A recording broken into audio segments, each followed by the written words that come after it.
The Rebbe's approach was extremely nuanced. He said, yeah, there is this idol worship parts of it, and it's really, really bad, and it's really, really dangerous. But there's a part that could be healing for mental health, and we have to figure out how to make that available to people. Welcome to Ordinary People with Extraordinary Stories. I'm Chana Weisberg, host of this podcast. Joining me today, we have an incredible guest. His name is Rabbi Aryeh Siegel. Thank you so much for joining us. Rabbi Siegel. Thank you for having me. A pleasure. Rabbi Siegel is the author of the book Kosher Calm, the Rebbe's timeless advice for stress and anxiety. He also wrote the book Transcendental Deception. So I know you've been involved in the transcendental meditation community for many, many years, and you then left it because you saw how wrong it was. And this is a little bit of your story of how you got out of it, how you became an advocate against transcendental meditation and for Jewish calm meditation, the Rebbe's kind of form of meditation that the Rebbe would advocate for. But first, start us off with your journey. I know you have a very interesting story. Tell us a little about your background. All right. So I was a graduate student at Berkeley in health planning, and it was a very stressful situation.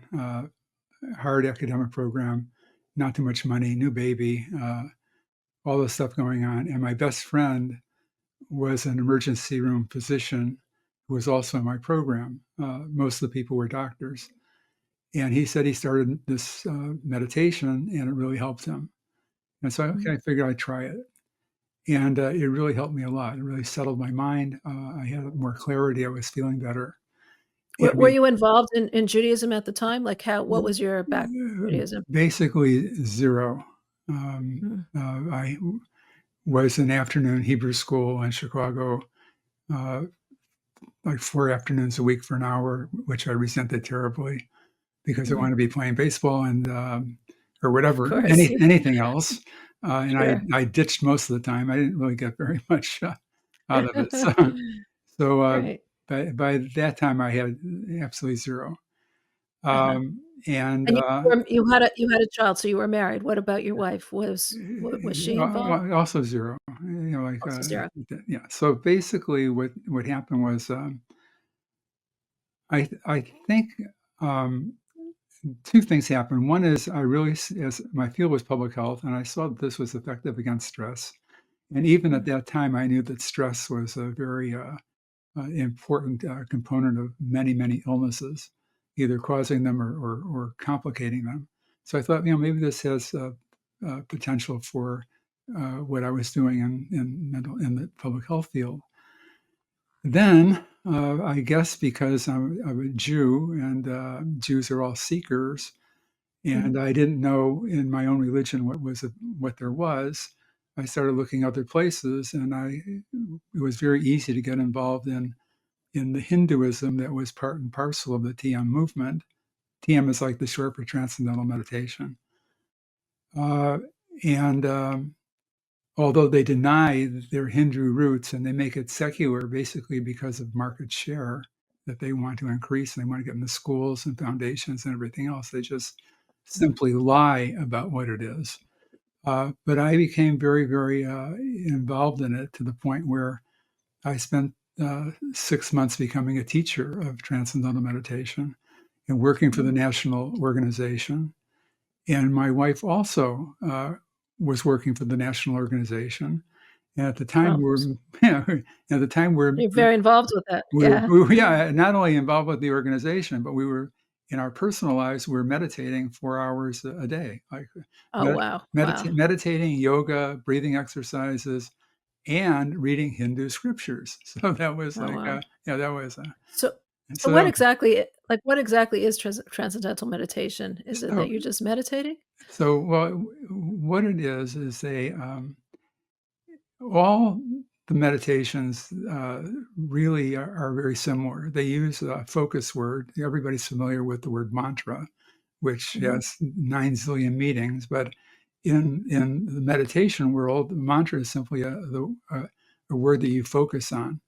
And the focus isn't a concentration. The focus is basically to think it to yourself. And then because the mind is very active, thoughts will come in. Now, a lot of people have a misconception that in meditating, you have to clear your mind. And there are some meditations that do that, but most of them don't. Most of them recognize that thoughts are part of the mind. It's always active. And so the idea is that when you realize that you're not thinking your focus word, you're just off on a thought somewhere, and you have that recognition, you just simply come back to your focus word.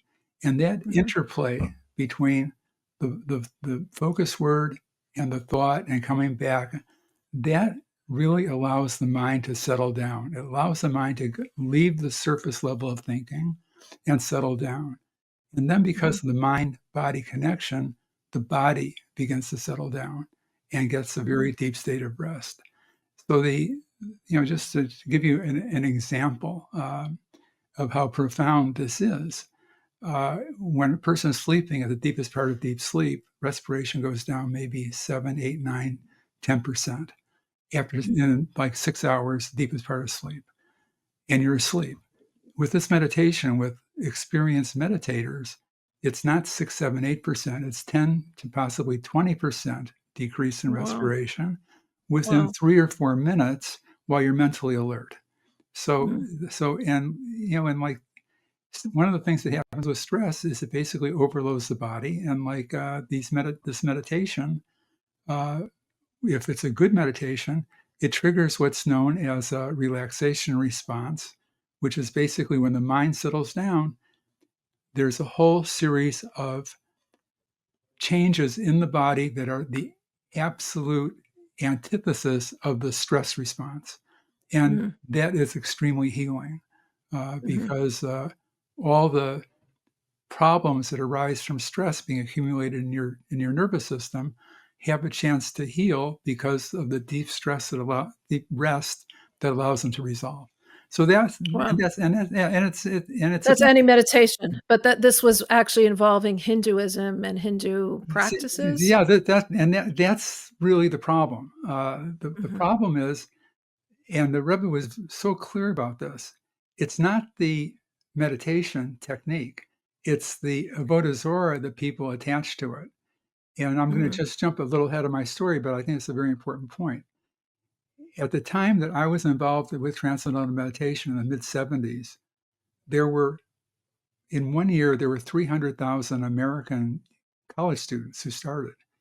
In Israel in 1977, Israel, of course, had the highest per capita meditation rate doing TM in the world. 50,000 Israelis were doing it. And it is abject avodah zarah. The mantras that they use are the names of Hindu deities. The initiation rite is like is an altar with a guru in front of it with 16 offerings being made and a worship ceremony being chanted. And none of this is told to people. They're told the mantra is a sound without meaning. The initiation service ceremony, which is a mandatory worship service, they tell you you're a witness and you're not. Basically, in the Hindu religion, if you participate, you're active participant, not. And the Rebbe saw what was going on. Like literally, there were tens upon tens upon tens of thousands of Jewish young people and adults getting involved in this stuff, looking to go to get some rest and relief from stress. And so then he started to really take an extraordinarily active role in trying to get physicians and psychiatrists to come up with a kosher meditation. So that's kind of, I'll segue back to this because that's critical. But I'll say one more point. The Rebbe said that the sun and the moon are good. We know that they're good. They provide all kinds of things that we need to survive life. Because some people worship them, because that they're fools that worship them, should we destroy them? Should God destroy them? Because there's fools who worship them. He said the same is exactly true with meditation. The meditation technique can be healing and can address psychic stress. That was a term he used. And he said mental health is a priority and this is useful. There's already enough research to show that it's useful. What we need to do is have a kosher form of it to get rid of the avodah zorah that's attached to it and just have the technique available. The idolatry, Yeah, the yeah, idol yeah, worship that's the involved. idol worship. Yeah, the idol worship.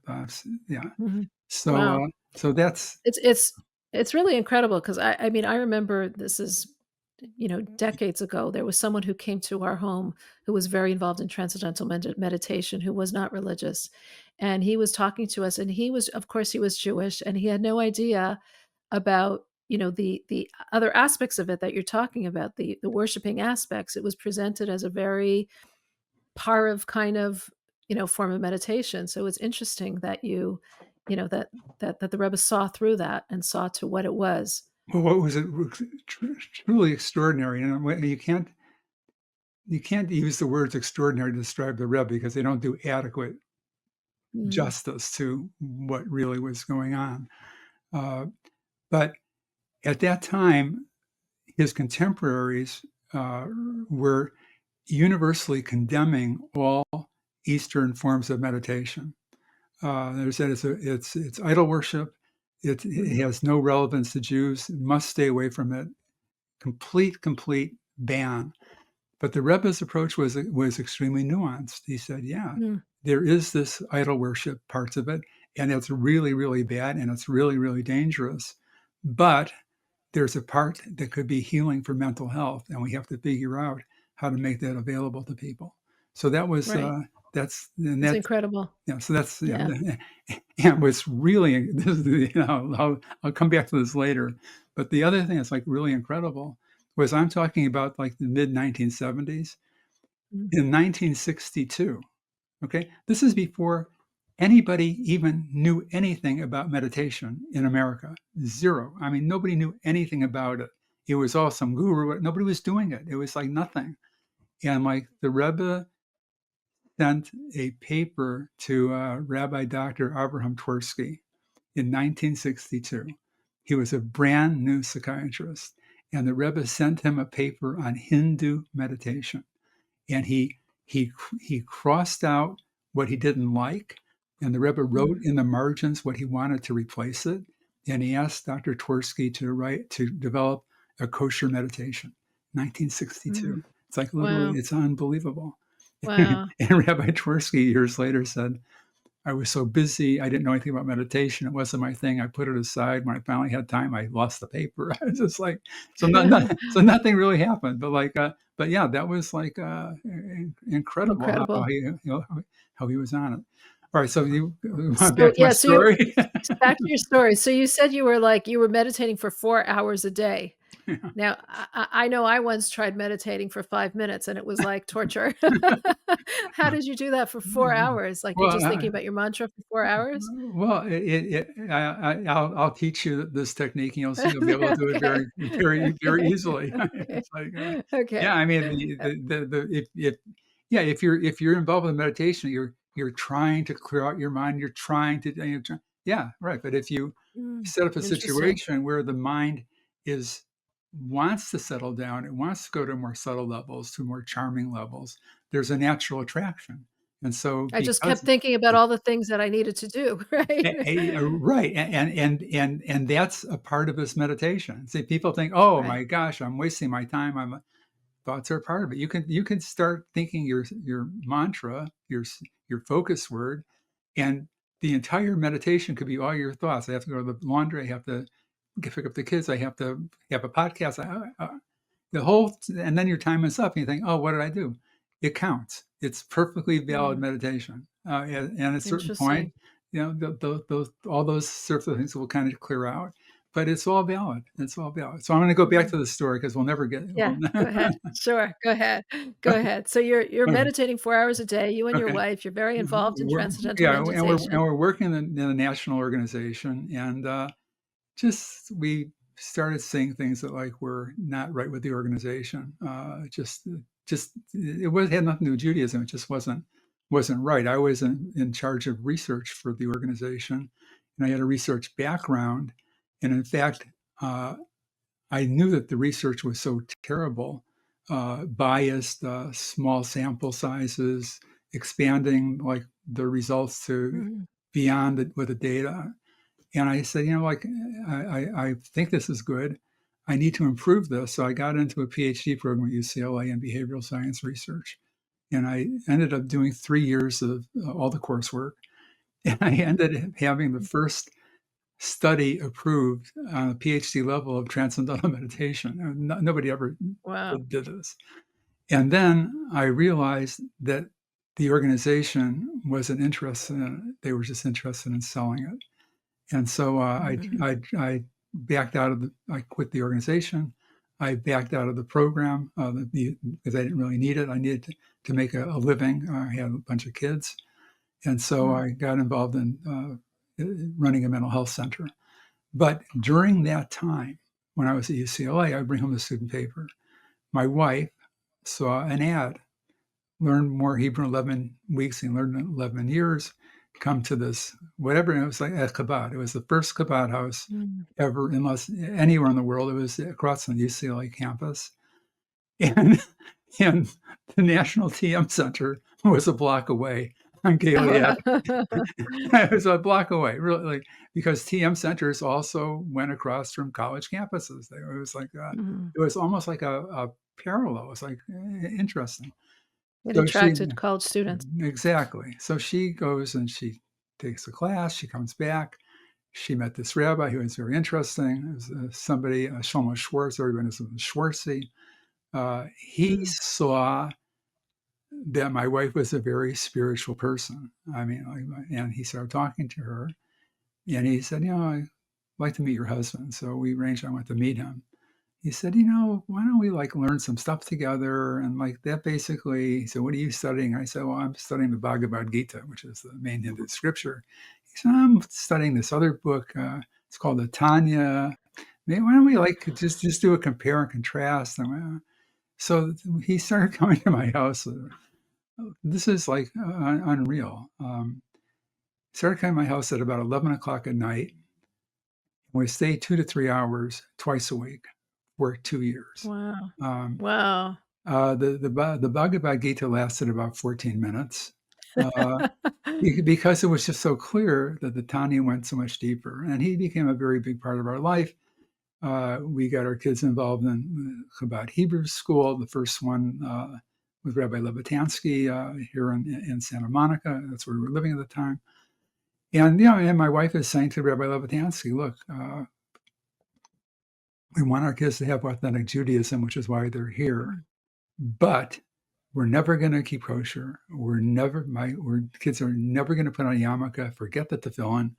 Just give them the Jewish stuff and lay off everything else. And he said, of Mm. course, no problem. So, Within my, so let me just interrupt for 1 second. Like, I'm curious, what was it that intrigued you about Tanya or about Hasidus that made you and your wife like study for so many hours a day?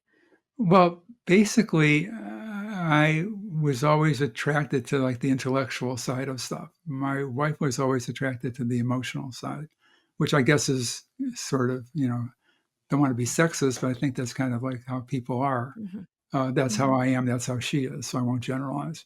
So I just saw the brilliance of it, and then it wasn't just that we spoke about Tanya. We spoke about everything. He was Mhm. Rabbi Schwartz. He was an incredible human being, and we Mhm. spoke about everything. So yeah, so that was an incredible experience for us. So she said to Rabbi Levitansky she doesn't want her children knowing the practical, but what did she want them to know? She just wanted to. Well, I'll give you an example. We had our kids in Reform Hebrew School. She Mhm. said, "What'd you learn?" So, well, the teacher said when Moshe came down with 10 Commandments, that was impossible because they were so heavy he couldn't have possibly carried them down. He would have, Mhm. whatever, Mhm. that kind of thing. So we weren't religious, but she's authentic. Like, come on, Mhm. give the truth, Mhm. give the kids the truth. Not Mhm. this stuff. So she knew that Lebetansky would give them the truth, and so that's what Mhm. what happened. Within 3 months, our kitchen was kosher. Within probably two Mhm. weeks, we're keeping mikveh. I mean, it's like Wow. Wow. she was on a jet plane, and I was like fighting every minute. But but like Rabbi Levitansky came to kosher our pots and pans, and they had a deal. If you koshered your pots and pans and they ruined anything, they'd give you half the money to replace them. That was like the Wow. he had a, yeah. I was like, all Wow. right, so he comes to our So she house. was further ahead. She was further ahead though Oh, than you. always, always, always. He never. Always. It continues to this day. So he comes to our house and we take out our stuff and we go in the backyard. He has like a military flamethrower that goes like over his shoulder, and it goes whoof, with fire shooting out of it. Like, and we had like pretty good stainless steel like cookie sheets. They became like Right. tinfoil. It was Oh, like wow. yeah. But that was it. It was like That was really how he koshered it, right? exactly. So anyway, that's what happened there. And then Rabbi Schwartz took me to see the Rebbe in 19 probably Mm, 78, and it was the head of the month. It was Rosh Chodesh, and I was upstairs for Mincha for the afternoon service in the small shul upstairs. It was quite crowded even then, but it wasn't downstairs. And then we went outside to hang out to see if we could see the Rebbe as he was walking home afterwards. And it was the head of the month, so he wished me a good Chodesh. And mm, and at that point in time, when he said that to me, I had no idea that 6 months earlier he had written. At that point in time, I was still meditating 4 hours a day and doing my program at that minute. Okay, I had no idea that 6 months earlier, the Rebbe had written a memo to 50, a confidential memo to 50 psychiatrists, psychologists, neurologists, mental health professionals, saying that transcendental meditation was the most dangerous of all the Hindu meditations. It was a plague not even listed in the Torah. mm. Uh, Wow. and yeah, Wow. and That's like really strong words. yeah, I think it was pretty strong words, right? And I did not know that he had done that because it was confidential. And I'll tell you why it was Mm, confidential until 2015, when I happened to be reading Chaim Miller's biography of the Rebbe turning Judaism outward. And there were 7 pages about meditation that I had no idea ever happened before. And by that mm. point, we had been at Lubavitcher's for like 35 years. And even Wow. when we were doing our transcendental meditation for 4 hours a day, and my wife was learning with major Chabad rabbis and going to retreats, and we were also, nobody ever said stop. Nobody. And Mm, now I don't know if they never heard what the Rebbe said about it, or they were afraid that we were so committed to it that we would mm, choose not to. So that was mhm. that was Wow. that. Yeah. So anyway, so that's kind of like Interesting. So how did you become out how did you get out of it? Like, how did you get I know you left the movement, but how did you were still doing it personally. So how did you stop? Or when did well, you stop? When did you see that there was something wrong with it? okay. Yeah. Okay. So I'm always reluctant to kind of tell this story because I don't want to embarrass my kids. But what the heck? uh, my wife was at a family simcha in Montreal. She's from Montreal, and there was a notice on a store window. There's a makubal, a mystic from Jerusalem, who reads mezuzahs and tells you what's going on in your life. And you make an appointment, bring your mezuzahs, and he reads them and he tells you, gives you advice. So she's out of town. I'm always interested in something new. I take our mezuzahs down. We had probably 30 of them because we have a lot of French doors. I put them in a little shopping bag. I go to this place in Hancock Park, is in the neighborhood of LA. It's a big house. I'm waiting in the waiting room. I'm the only person there. Uh, Guy comes out. He's like the translator. I don't speak any Hebrew. Probably still don't speak any real Hebrew. And the Makubal, the mystic, he doesn't speak a word of English. And Mm, walks in, takes my bag of mezuzahs, doesn't say a word to me. And the setup is that he's got like a bright light behind him over his shoulder, and he's wearing these big glasses, which I'm assuming are magnifying glasses. And he's like, just takes them as mezuzah, and boom, boom, boom, gets to the 10th mezuzah, and he starts looking at it and looking at it, and he's struggling and struggling, and he says, transcendental meditation. It's my mezuzah. I literally, when you say people say literally, they don't really mean it. I fell off my seat. I was sitting on the I can't Wow. myself.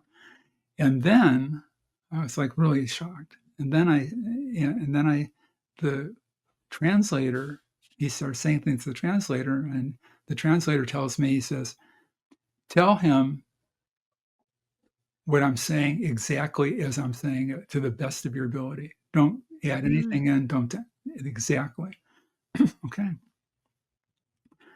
He says to him, tell him that it's not my role, my position to tell him what to do.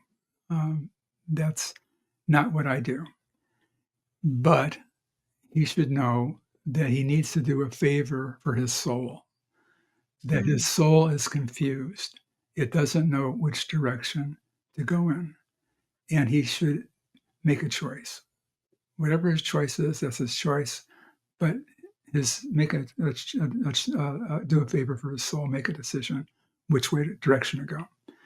So I said, okay, I choose Judaism. Wow. And that was Wow. last time I meditated. I went cold turkey. That was Really? really. Yeah. And then he says, and it seems to me that he has quite a bit of avodah zarah in his idol worship kinds of things, books in his house, and he should get rid of them.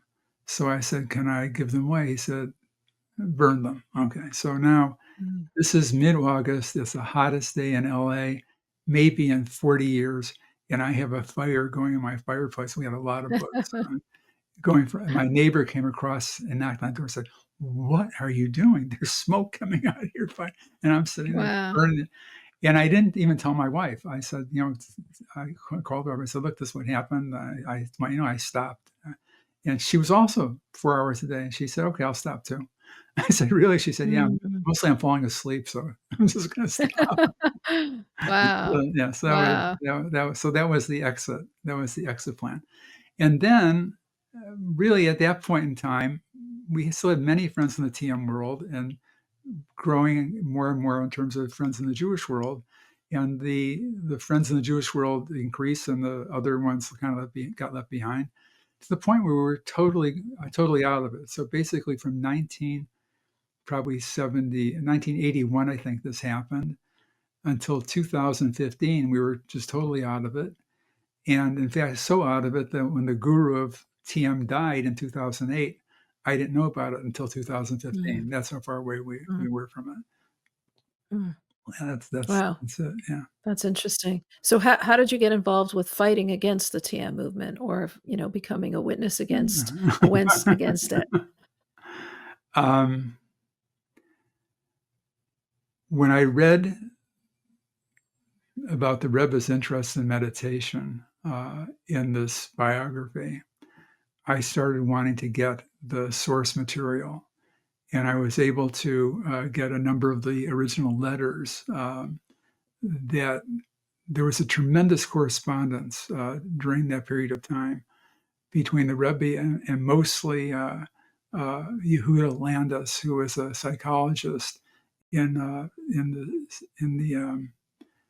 around the Stanford area in Palo Alto, and he was one of the very few professional therapists who responded to this confidential memo that the Rebbe wrote, saying, "Please develop a kosher meditation because there are so many young people getting involved in avodah zarah, and we need to have an alternative." And he said two things. He said one of the things he said was, "I'm keeping this memorandum confidential without signature because if I say, as I believe, that meditation can be helpful to deal with psychic stress, and people will see that it's not available in Jewish sources, that it's not available through their physicians or their therapists. Or if they see that, they'll say, "Well, I can do it because it's good, but I'll just keep out of the Avodah Zarah part of it, and everything will be fine." Idolatry. The idolatry. So, and the Rebbe said they can say that, but it will be almost impossible for them to do that. Mm. So, and so he had two things going on simultaneously. One was that this meditation was needed to help people deal with stress. And secondly, to get kids out of the Avodah Zarah, the idolatry part of it, and getting hooked up with this and with cults and making, like I put 10 years of my life on this. I was the poster boy for what the Rebbe was talking about. So yeah, so he had these two things going on at the same time, and so he wanted the kosher meditation to be developed, but he didn't want to put it out there that he was saying that there was the meditation was good until there was an alternative that was really available. So that was Interesting. that was what was going on, and if you think about the enormous number of letters, there's like 60 different documents. There's like 13 or 14 letters. I actually include a curated list of a curated collection of many of the Rebbe's letters on meditation in the book, and they deal with meditation. They deal with Zen, with psychedelics. Like at that time, he was talking about LSD. His viewpoints are very, very well documented. It was, so, and like, let me just say this part also, because I don't want to like let it go. When the Rebbe talked about meditation, he was very clear that it wasn't a lifetime deal. He was saying that this is something that is targeted to a specific problem, whether there was problems with shalom bias or with parnassa or with mental health Family issues harmony or family. I'm sorry.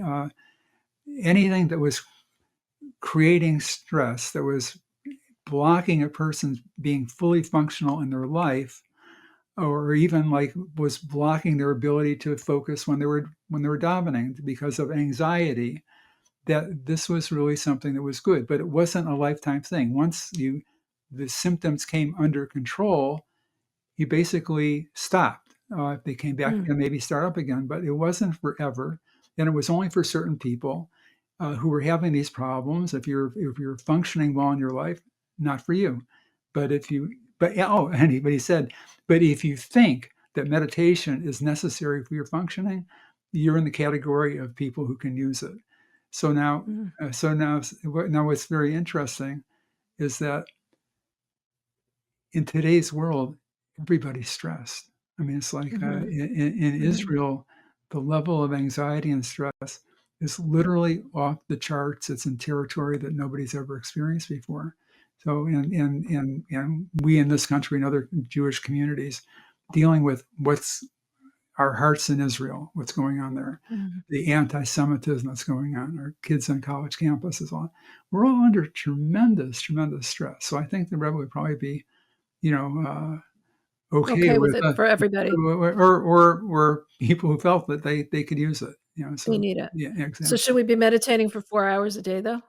Well, he wanted it used as a prescription, and I guess he thought that physicians would like take it on and develop it, and there'd be a kosher meditation, and they would be able to work with the time frame that was required.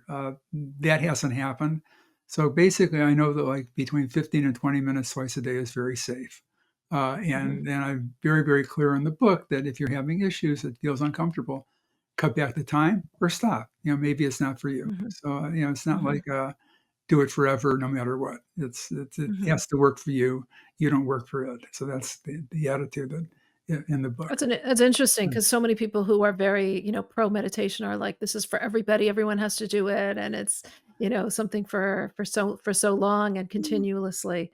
So Yeah. that's an interesting perspective. No, and I think people, like, when they find something that's good, they become like, evangelists, Right, and, right, I'm right. not an evangelist. I'm just saying, "Okay, look, this is a tool you could use. It's been helpful." The book goes through the science of it, and, in very detail because, like, if if you are somebody who is having an issue. I mean, let's say the average person who wants to come and meditate, okay, or let's use a different example. Somebody who wants to feels that they need to go into therapy. They have enough issues. They want to go into therapy. All right. So what do? They basically make a decision. I need to do this.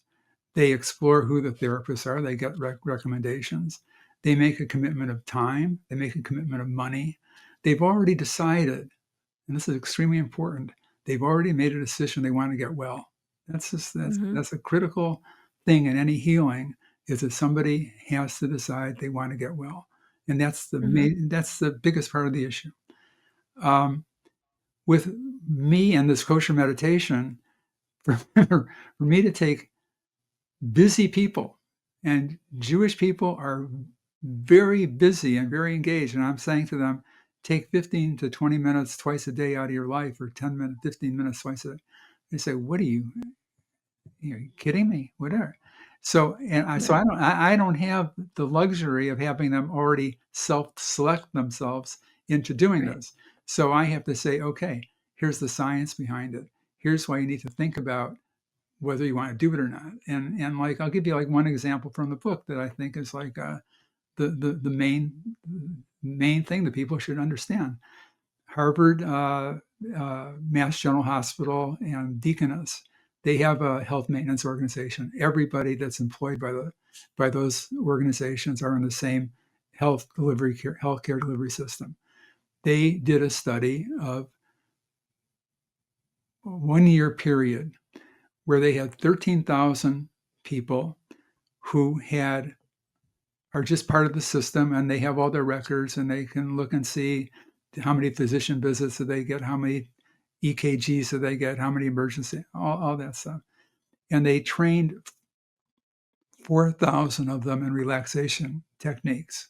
One of them being the relaxation response. That was the main one, which is essentially what I deal with in my book. I have like a combination of that and some other stuff that I've learned I think is more effective. But they trained them in that, and they gave them some other relaxation tools. And then they looked at, like, within 1 year, what was the difference in medical care utilization, if any. What they found was that the ones who had the relaxation training in that 1 year period had a 43% reduction in medical care utilization across Mm, almost all wow. categories. Yeah, physician visits, emergency room visits, uh, operation procedures, X-rays, the whole story. It's enormous. It's enormous. Hmm, And like, so if anything else, you should look at that very seriously and say, okay, mhm. there's something here that. So I deal with a lot of the research on many levels that hopefully will convince people that they should at least give it a try, and they have to give it a serious try. You can't, like, just say, oh, I'm going to do it and whatever. You have to, like, find a time, a period in your life where you have a week where, in the morning I can spend 15 minutes, in the afternoon I can spend 15 minutes, and really give it a shot. Some people feel it right away. Some people it takes a month or two, but Mm. you can't just say, "Oh, I did it now and I didn't get anything." It's a process, and it's cumulative. And people who do it, So they feel better. so I know you spent, like, many, many years fighting against transcendental meditation because you knew that the rebel was so against it. Is that still something that is a fight now? Like, did the rebel win that war? Like, is The it the over, the or the is it still so popular? the Rebbe totally won that war in the public schools. They are struggling. They can't compete. They charge $1,000. You have like com.com and Headspace and whatever. They're charged $20 a month or $10 a month, and people get enough out of it that they don't need to get involved with all the TAM stuff, with all the lectures and the Avodah Zorah. And there's enough on the line online now that says it's problematic. So if you explore it a little bit, you see there's issues. What But what do you mean by the public school system? Was well, in the public school system? they because they were having problems attracting people to come and learn, and they were charging like $1,500, $2,500 a crack, and they dropped it to 1,000, whatever. They still were having problems, so they figured if they can get like the government to pay for it, that they would have a Mm, source of revenue stream. So it's not like they cared about the kids. They went into inner city schools. They didn't have to worry about parental consent that much because the parents uh, were they they didn't require that the kids send back permission slips. It was just that there was a notification that went out. And they started teaching these kids uh, TM in public schools. They were paying for it wow. with the idea that the schools would then pay for it. And then, and I saw this was going on, and I saw also at the time there was like a revival of TM everywhere, like in 2015, 16. All these celebrities were going on TV, Seinfeld and Oprah Winfrey, and who I don't even know who all these people were, but there were a lot of them. George Stephanopoulos, Katie Couric, whoever they were saying like TM is the be all and end all. It's so Mm, wonderful and blah blah blah. And there was always on every segment there was always a throwaway line, and of course it's not a religion. And that was and mm, every single of course, and I knew that was a lie. So I figured I got mm. it, and I knew how important this was to the Rebbe, so I decided I'm going to fight it. And who else could fight it other than me? I've got the background in the organization. I know where the skeletons are. I know the whatever. So I wrote this book. I thought it would take me like 6 months. It took me 2 years. It became like it became Which book? The the Transcendental Deception? cats and no deception. Yeah, and uh, and it really became like it became like a resource to parent groups that were upset with TM in their schools, but they didn't have a voice. So that book became like their resource manual. And I started, and a woman in San Francisco, she was able to pretty much block a program that was already involving 2,500 kids. And then I started working with a born again Christian young substitute teacher. She was probably 22 years old in Chicago, working at Bogan High School. And she started interviewing kids. And she found that they were doing this ceremony and it wasn't right. And the kids were uncomfortable. And the kids were being pressured to do it. And it was like it was a whole big deal. And so I started working with her very, very closely to figure out what to do. And I started sending information to like the Board of Education in Chicago, and she went to a public meeting of the Chicago Board of Education with a 14-year-old kid from one of the schools she was working in. And the setup is you're in this big room. Behind everybody gets 2 minutes to talk to the board after they do their business. Anybody can talk about whatever their agenda is they want the board to hear. So there's two of them, they get 4 minutes. In front of them is like the entire Board of Education. There's probably about 15 or 16 people, plus their legal counsel, plus the head of schools, plus there's also like different newspaper people covering the Board of Education. It's a big frightening situation. And she gets up and she talks for 2 minutes about what the problems were with this and how they brought this in, and it wasn't. So she was fine. This 14-year-old girl gets up, like she just says, she just described what happened. She said, "I was in school, and they told us we got to do this thing, and one day this man comes in. I don't know who that man is. He takes me down the hall to a room, and he takes me in the room, and and there's like this, and the windows in the room are covered up. You can't see in. And there's like some kind of like a table there, and there's like a picture of a man. I don't know who that man is. He looks like some kind of Indian man. I don't know who he is. And then like there's incense, and there's all these things like in front of him. And then this man that I didn't know, he starts singing this song in some language. I don't know what it was. And then he starts throwing things at the picture of the man and putting fire there and what. She said, she said, I didn't know what he was doing, but I did know one thing. I knew that this was not the religion that we practice in our home. Okay. I knew that this was not the religion we practice. And the head of school was sitting in there, and she turns. She says to the young lady, she says, I vetted this program. I investigated this program before it came into the schools, and I never knew anything about this. What you're saying. She turns back to the Board of Education. She said, "Do I have your permission to do another investigation of this program?" Yes. Within 3 months, the entire program was canceled by the Chicago Board of Education. Now, what was important about that was there were at that point 3,000 kids involved, and they were planning a major expansion. There was also going to be another major expansion in New York, major expansion. This study was being studied by the University of Chicago. There was a $2.2 million study of this program. It was all canceled. And I got a copy of the letter that she sent out to the principals canceling the program. And she said, we were reluctant to cancel it because we thought that it had potential. We didn't see it happening, but we thought it had potential. But when we told them they could continue the program, but they could not do this ceremony, they refused to continue the program without doing the ceremony. Okay. Wow. So they walked away from 2,500, 3,000 kids. They've been going on for 4 years. To the point, they walked away. Okay. So I thought, okay, great. Now it's over. And great. I did my thing. It's wonderful. It's gone. Okay. I write Y.Y. Jacobson a note saying like, this is what happened. And he didn't know anything about the Rebbe meditation. It was all new to him. He didn't know anything about the memo. He said, please send me the memo that you're talking about, this conference. I sent it to him. He writes me back. He said, Aryeh, Yashikoyer for what you did. Really, really good. But, I read that memo twice. And the Rebbe talks about two things. One is blocking meditation as best we can. But the other part is it really is helpful for mental health. And in my opinion, that was the main part of the memo.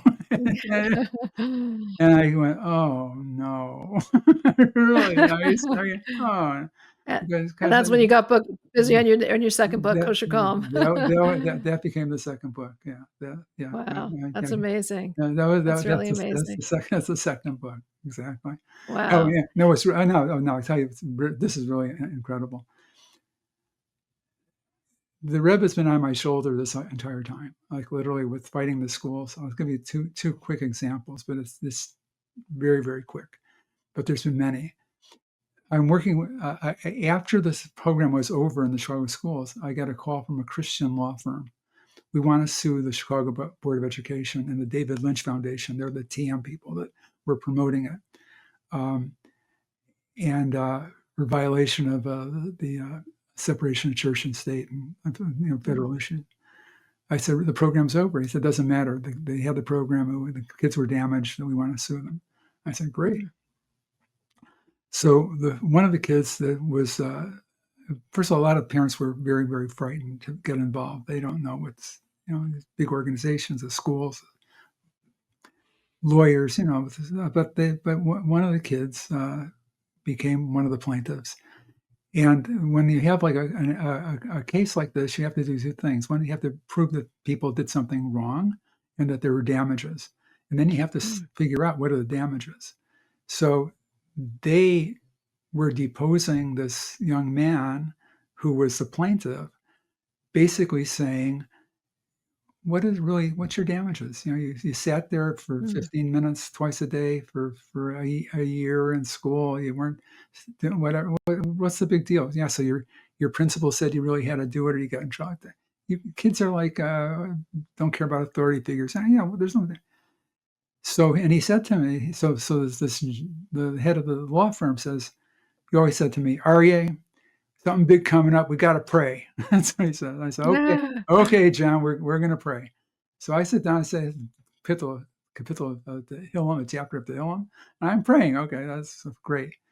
So I said, "What are we praying about, John?" And he said, "Well, the University of Chicago, which one of the people were being sued, uh, they have this really hotshot psychologist who's done 100 of these cases, and he's going to destroy our kid because there's really things that he can destroy the kid about. This is not a kid that's like all bells and whistles. There's a lot of issues with this kid, and he's going to really destroy the kid."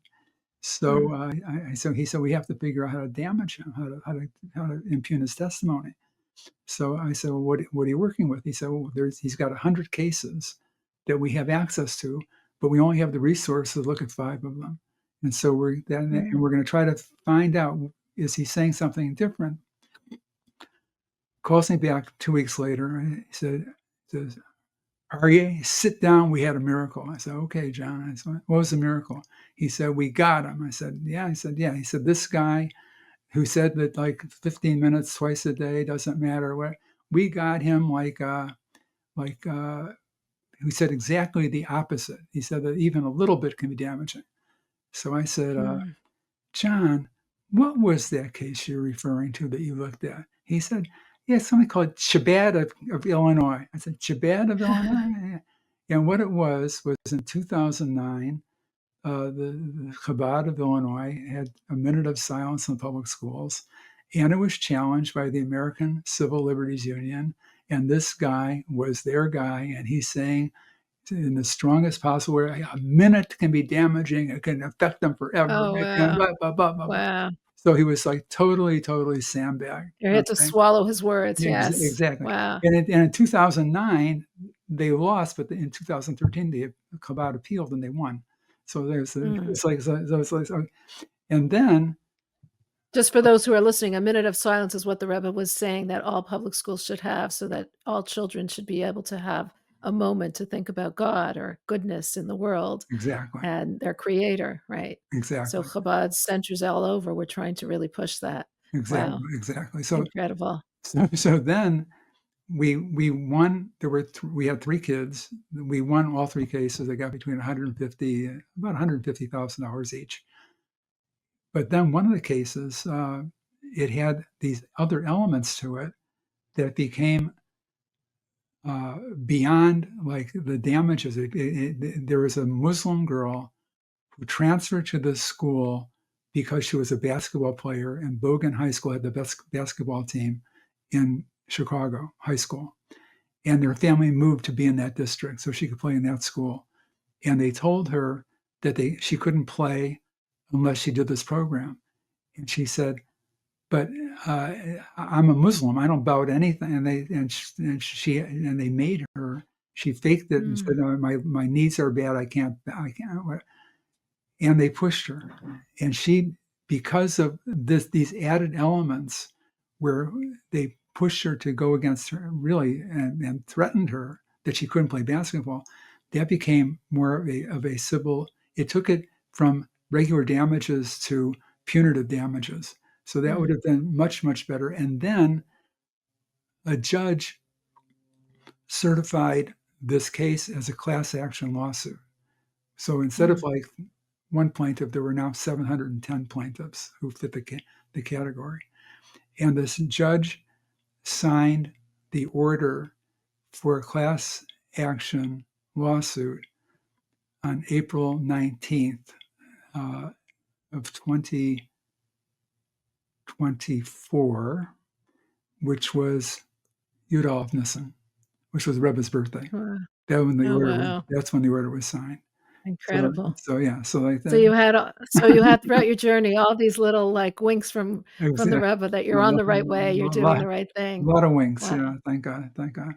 All right, so So then, this is really fascinating. I just want to ask you a last question because the time is running away with us. okay. When you look back at your life and you look back at the time that you spent doing so much time in transcendental meditation, what are your thoughts about that? Do you regret that you were doing that, or do you see that as this was a stepping stool for later on, how you were able to, because you were so steeped in it, you were able to take the Rebbe's fight against it and just completely destroy it? Well, like for the last 35 years, I've been a real estate broker. like, I Right. that was my life. I never really ever mentioned transcendental meditation to anybody. Why would I? Especially our involvement with it. It wasn't something I was really proud of, particularly.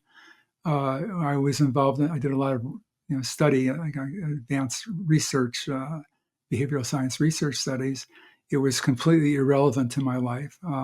If I would have thought back about it, I would think like, why was I ever doing this stuff? And now I Mm, see that everything fit in. Basically, I needed to have the skills and the meditation to be able to sort out the technique, which is what the Rebbe was looking for, and also have the scientific background to be able to say to people, look, this is really why you should be doing it and considering doing it. So everything kind of like came together in a package, beautiful. and that's kind of what happened. That's really beautiful. So Rabbi Siegel, thank you so much for all your work, for your books, for Kosher Calm, for the Rebbe's timeless teachings on stress and anxiety, and for your work against fighting against things that are against Torah you with your know, book on transcendental deception. if we have even like a 60 more seconds, I just want to say one more Sure, thing. sure. The book started off dealing with meditation. The more I spent, more time I spent engaged in what the Rebbe was talking about, it was so much more than that. The Rebbe Mm. was in his in the brachas that he gave when he would say "Traka b'zayin," think good, it will be good. This was like the formula for what's CBT, the Cognitive cognitive behavior behavioral therapy. therapy, which basically the problem a lot of people have, unfortunately, is a situation happens, and they, in their mind, take it to the worst possible conclusion, and then like Catastrophe. catastrophication, and they start living like that's the reality, and like, Mm, and so this cognitive behavioral therapy says, no, there's many different alternatives. The Rebbe was onto that. He was onto like mm, setting up the mind to heal, to mhm, set up the mind to be able to absorb the bracha. Because once the mind feels that, yeah, it's going to be good, everything is okay, God runs the world, He's taking care of me. It's very, very healing. It's extraordinary. So the Rebbe did all that. I do know about mindfulness and I do know about yoga.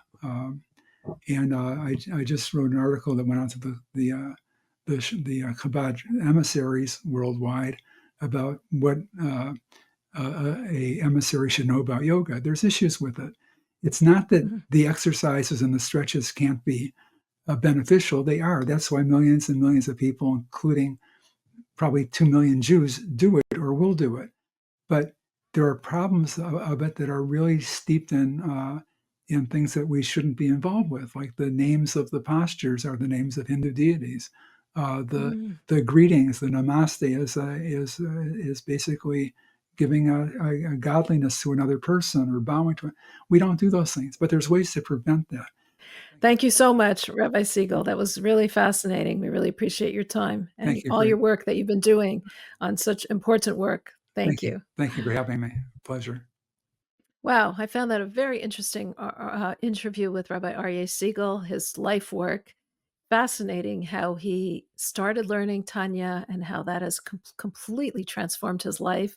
Just goes to show you how one, little bit of work from the shliach there, how that can completely transform the path that we're set on to a completely different trajectory. And that was really incredible. What I also found so incredible is the fact that he needed to be on that journey, and that through that journey that he was on, he was able to bring that journey to such transformation, how he used the journey, the amount of time that he was steeped in the transcendental meditation and all the other forms of meditation that he was involved with 4 hours a day, and how he was so involved with that organization, how later on he used that information, that very information, to bring about, to first of all fight against this movement, which was bringing in all kinds of idolatry into their practices, and he had the experience and the education to know how to do that. And in keeping with the Rebbe's instruction, he also then did the second part, which is not only fight against all the idolatrous parts of it, but actually to bring in the Jewish part of it, and to bring in a book that can teach us how to meditate properly, how to do it in a kosher way. And that is so much of what his second book is involved. So I found that so interesting, how the trajectory of our lives can sometimes go in a way that brings us to really what our purpose is and our mission is in life. If you enjoy watching these interviews, I hope that you are subscribed to Chabad.org/extraordinary. You can find us on YouTube. Make sure you're subscribed there as well. Make sure you give us a like, write a comment. We love to hear from you. And keep sharing it. Keep sharing it with your friends. We would really love for you to share it with anyone around you. If you're going on your way, we also are on Spotify. You can take us with you. You can listen to us while you're working, while you're exercising, or while you're cooking. Thank you so much for watching, and thank you so much for being part of this extraordinary community.